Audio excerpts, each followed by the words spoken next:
Ravi de vous retrouver dans cette édition d'information. Les titres. La nouvelle est tombée comme un coup de tonnerre dans la nuit du vendredi 28 mars 2025. À travers un décret présidentiel, le général Mamadi Doumbouya a accordé une grâce au capitaine Moussa Dadis Camara qui était détenu à la maison centrale de Conakry dans l'affaire du 28 septembre 2009 où l'ancien président guinéen avait été reconnu coupable des faits de crimes contre des manifestants dans sa famille à Conakry. C'est la joie qui anime les parents et proches, tandis que les victimes, elles, ont appris la nouvelle avec surprise et réclament toujours la réparation. Et puis les Guinéens s'apprêtent à célébrer la fête du Ramadan 2025 à Conakry. Les salons de coiffure sont remplis de clients qui viennent pour se rendre beau. Dans cette réalité, nous vous faisons vivre le quotidien d'un jeune homme qui évolue dans la coiffure féminine au-delà de celle pour les garçons. Installé à Imbaya Taneri, Mohamed Lamine Bangoura est apprécié pour sa façon de faire. Il attire de ce fait de nombreuses filles dans la localité.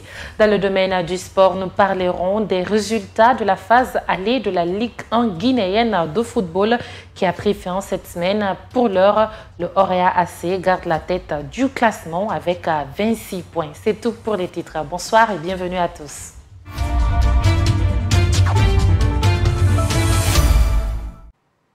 Encore bonsoir, je vous annonçais à l'entame, le capitaine Moussa Dadis Camara a été libéré de la prison dans la nuit du vendredi à samedi à la suite d'une grâce présidentielle du général Mamadi Doumbouya. Au lendemain de ce décret, les réactions fusent de partout pour exprimer des sentiments. À Conakry, les victimes du 28 septembre sont surprises d'apprendre la nouvelle, tandis que dans la famille de l'ancien président guinéen, c'est la joie qui anime les parents. Ansou Baïl Baldé. Ici, nous sommes au domicile de Oumoubari, victime du 28 septembre 2009. Elle est partagée entre joie et inquiétude après le décret du président Mamadi Doumbouya en faveur de Moussa Dadis Camara. Veuve de son état, la mère de famille vit une situation difficile et dit attendre la mise en œuvre de l'indemnisation annoncée pour toutes les victimes par les autorités guinéennes. Oui, parce que moi, à mon idée, Moussa Dadis n'est pas le seul coupable, même étant l'ancien président. Il ne peut pas donner la faveur à une seule personne ça, et laisser les autres. Ils sont tous coupables. Donc, normalement, on doit faire ça. Mais quand même, avant que ça ne se passe comme ça, il faut que d'abord, l'acte qu'il a pris d'abord en première position, il n'a qu'à se déterminer sur ça. La quasi-totalité des victimes aujourd'hui sont mortes. Moi qui vous parle aujourd'hui, j'ai eu un décès, j'ai perdu mon mari. Et qu'est-ce que mon sort? Qu'est-ce que je vais devenir? Et l'indemnisation, là, c'est quand? Il n'a pas donné la date, il n'y a pas eu de commission. Donc, si vraiment c'est à la bouche comme ça, ou bien le papier, je sais qu'ici, en Guinée, quand on signe un papier, il y a d'autres aussi qui sont capables de l'enlever. Donc, le président n'a qu'à prendre ses actes, son bâton de pèlerin, toujours comme il s'est engagé pour faire quand même la lumière sur les violences, il n'a qu'à quand même réaliser cet acte. Au domicile de Moussa Dadis Camara de Lambaye, c'est la joie qui anime les parents, amis et connaissances.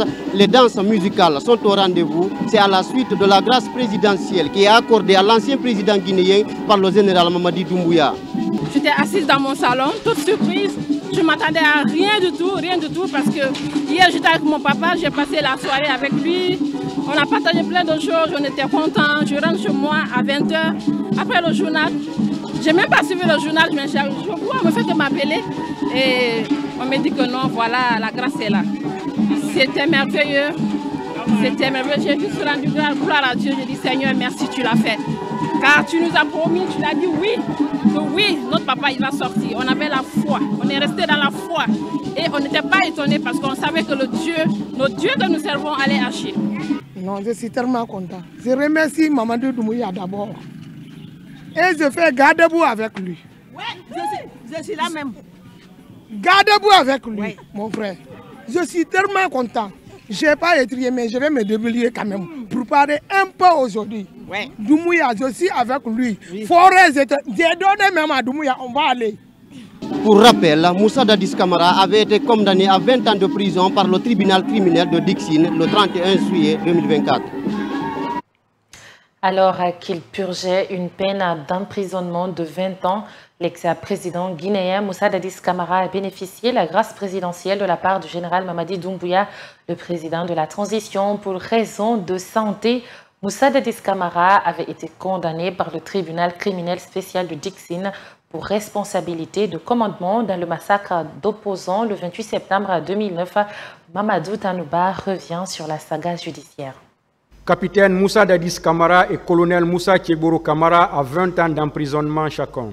C'était le 31 juillet 2024. L'ancien chef de la junte militaire de 2008, Moussa Dadis Camara, venait à être condamné à 20 ans de prison pour responsabilité de commandement dans le procès des tueries du 28 septembre. Ce verdict est tombé après 22 mois de procès. Les victimes et les organisations de défense des droits de l'homme ont salué le sérieux qui a caractérisé le procès du 28 septembre. Après plusieurs années d'exil au Burkina Faso, Moussa Dadis Camara rentre en Guinée en fin septembre 2022 pour faire face à la justice avec plusieurs de ses co-accusés. Le procès démarre le 28 septembre de la même année après 13 longues années d'attente.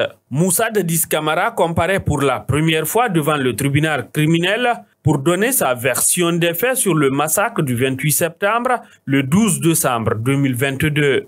Le mercredi 26 mars 2025, le président de la transition, le général Mamadi Doumbouya, dans un décret a ordonné la prise en charge intégrale des indemnisations des victimes des massacres de 2009.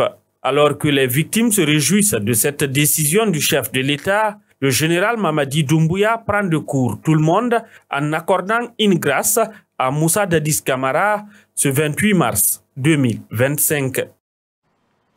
Je vous le disais en titre, les locks, une coiffure traditionnelle, ont gagné en popularité à Conakry parmi les hommes et les femmes en quête d'individualité. Mohamed Lamine Bangoura fait preuve d'art et de dévouement dans ce domaine très fréquenté en créant des styles remarquables qui mettent en valeur ses compétences et sa créativité malgré une concurrence de plus en plus forte. Khadija Kaba est allée à sa rencontre à suivre son reportage.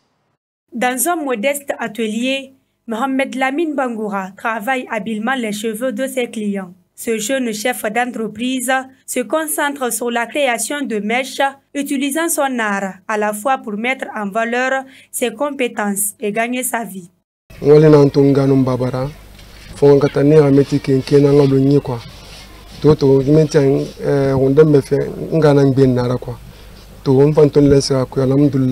Ayant grandi dans un foyer modeste, inspiré par le travail de ma mère dans la coiffure, je trace aujourd'hui ma propre voie dans ce domaine. Ma confiance en la réussite me pousse à aller de l'avant. Et j'en suis reconnaissant à Allah.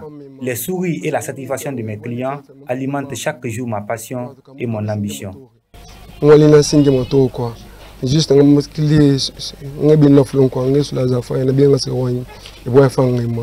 Issu d'un milieu modeste, il a découvert l'art des mèches de cheveux en observant des stylistes chevronnés sur les réseaux sociaux. Captivé par cette technique traditionnelle, il en a adopté les exigences de patience et de précision.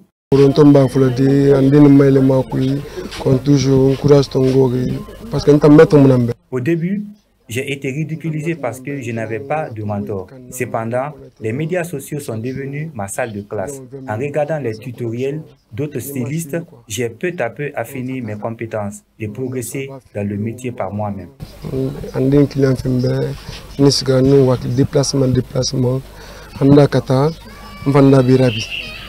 Aïssata Bangoura est présente dans ce salon de coiffure pour son soin de beauté. Elle s'est déclarée satisfaite de sa nouvelle coiffure. Bon, j'ai aimé parce qu'une femme aussi, c'est la beauté.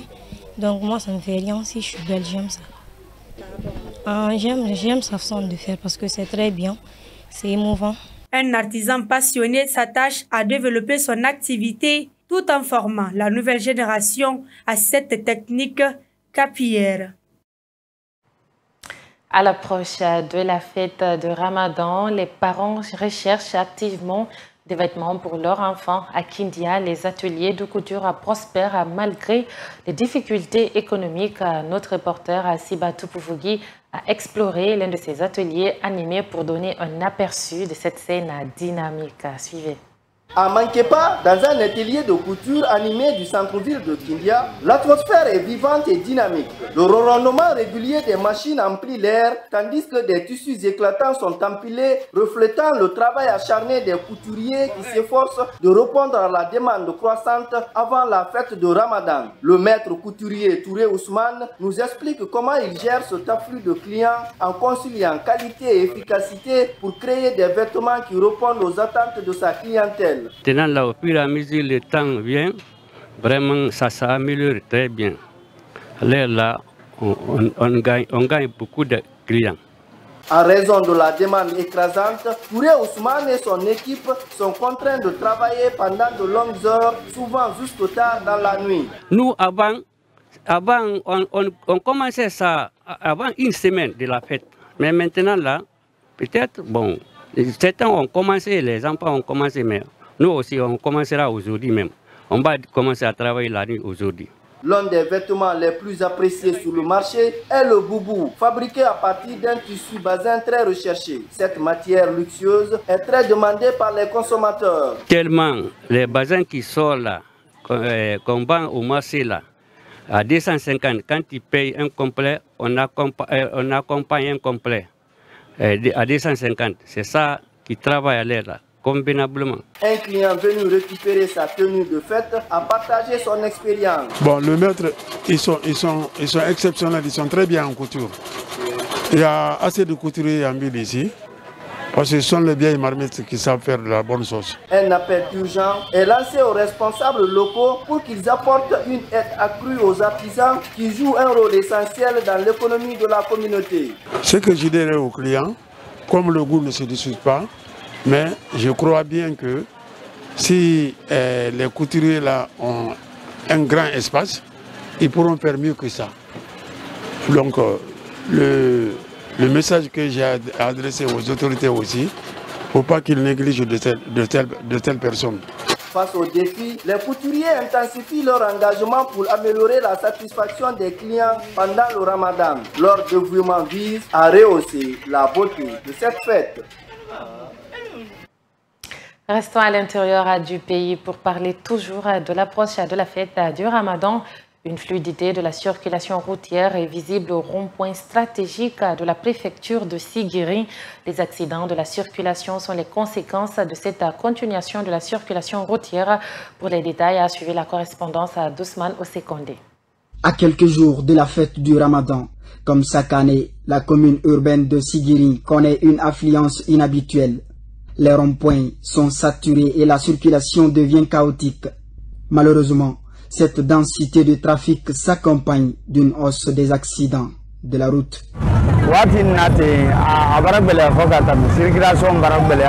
Actuellement, il y a trop de monde à Siguiri. Les chauffeurs de camions conduisent très mal et cela provoque beaucoup d'accidents.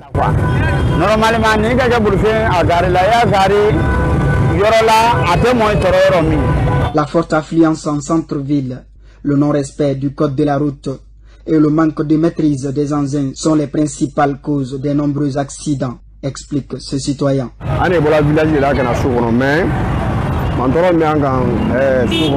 Les gens conduisent mal leurs engins ici à Siguiri. Certains n'ont pas la maîtrise des engins et d'autres ne respectent pas les codes de la route. Ceci cause aussi des dégâts. Conscient des dangers de cette situation, l'enseigne Kourouma fustige le comportement de certains usagers et lance un appel à plus de civisme.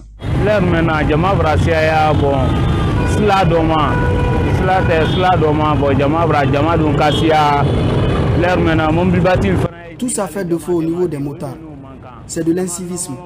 Les autorités doivent nous venir en aide dans cette période.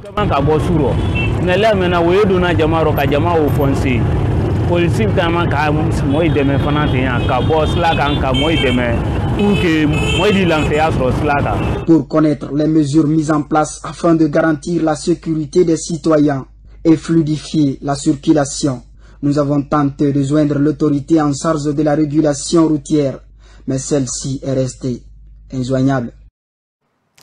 Retour à Conakry ce vendredi 28 mars au commissariat central de Matam. Fatoumata Sylla a été présentée comme la suspecte de la disparition de deux fillettes âgées de 2 et 5 ans. La mise en cause a avoué avoir agi de manière indépendante. Les autorités ont promis de saisir rapidement la justice pour un complément d'enquête et d'éclaircissement. Bangade Camara. 2 jeunes enfants âgés de 2 et 5 ans ont été portés disparus de leur domicile les 10 et 24 mars. Ils auraient été enlevés par Fatoumata Silla, une jeune fille de 15 ans. Vendredi dernier, les autorités locales l'ont appréhendé après l'intervention du chef de quartier de Hermakono Mosquée. La capitaine de police Rama Baldé a déclaré que Fatoumata Silla avait avoué avoir agi seule dans cette affaire d'enlèvement et qu'elle serait inculpée conformément au code pénal lorsqu'elle comparaîtra devant le tribunal. Sur instruction de Monsieur le directeur général de la police nationale, grand officier de l'Ordre national du mérite, l'accusée Fatoumata Silla a été interrogée sur les faits. Elle reconnaît s'être introduite dans les 2 familles, puis voler les enfants sur son propre chef. L'enquête a permis d'établir des faits d'enlèvement d'enfants prévus et punis par l'article 303 et suivant du code pénal en vigueur. La mise en cause sera traduite devant le tribunal de Mafanko pour répondre de ses actes. Dans une révélation choquante, Fatoumata Silla donne les détails sur les 2 enlèvements d'enfants. Elle identifie l'une des victimes, une fillette de 5 ans, comme étant la sœur d'une camarade de classe. L'autre cas concerne un enfant de 2 ans dont l'identité reste inconnue. Lundi après l'école, j'ai visité leur maison à Sangoya. Nous nous sommes rendus au marché de Gabondi pour une séance photo. Le soir, nous avons passé la nuit à la mosquée où j'ai été arrêté inopinément. Et cet autre enfant, je l'ai pris à Bessia et je l'ai laissé devant un atelier de couture à Koléa. Pour des raisons de sécurité publique, en particulier pendant les périodes de fête, les autorités invitent les parents à surveiller étroitement leurs enfants et à s'assurer de leur bien-être. Et pour finir, la 13e et dernière journée de la phase allée du championnat guinéen a tenu toutes ses promesses avec des rencontres spectaculaires et des résultats décisifs. Si le Orea AC a conforté son statut de leader, l'AS Mineur de Sangaridi a confirmé sa belle forme tandis que la Renaissance FC s'est invitée sur le podium. Commentaire à Germaine Mansaré. L'équipe de Sangaridi a confirmé sa bonne performance en s'imposant 2-1 contre Flamme Olympique. Après sa victoire précédente contre le Afia FC, Moïse Bangoua et Mohamed Kondé ont rapidement ouvert le score avant que Abdoulaye Kamara ne marque pour les visiteurs en première période. Le Orea AC a terminé la phase allée de la Ligue 1 de manière impressionnante en battant le Luba FC 3-0 à domicile grâce à des buts de Mohamed Djibo, Isiaka Samake et Mamadou Ba. Ce résultat lui permet de prendre la tête du championnat avec 26 points. Dans le même temps, le Afia FC a manqué l'occasion de rester dans le sillage du Orea en obtenant un match nul contre Stor Academy, dernier du classement, malgré l'égalisation en fin de match grâce à un but de Morifing Donzo. Le Wakria AC a également fait preuve de résilience en s'imposant 2-0 face à Guinée Foot Elite à Kamsar. Dans un derby intense entre le RCCK et le CIK au stade de l'Amitié, le Racing Caïman Club de Kamsar a remporté la victoire grâce à une nouvelle performance solide qui lui a permis de s'imposer par 2 buts d'écart sans que ses rivaux ne réagissent. Le Renaissance FC a également fait parler de lui en battant l'AS Kaloum sur le score de 3-1, ce qui lui a permis de se hisser à la 2e place du classement. À la mi-saison, Orea mène fermement la danse, suivi de près par Renaissance, tandis que Afia occupe la 3e place juste derrière eux. Des équipes comme Milo FC et Guinée Foot Elite s'attardent en milieu de tableau, tandis que Sor Academy se débat dans les profondeurs du classement et risque la relégation. Et voilà, c'est ainsi que nous nous quittons au compte de cette édition d'information. Merci à tous de l'avoir suivi. Bonsoir chez vous.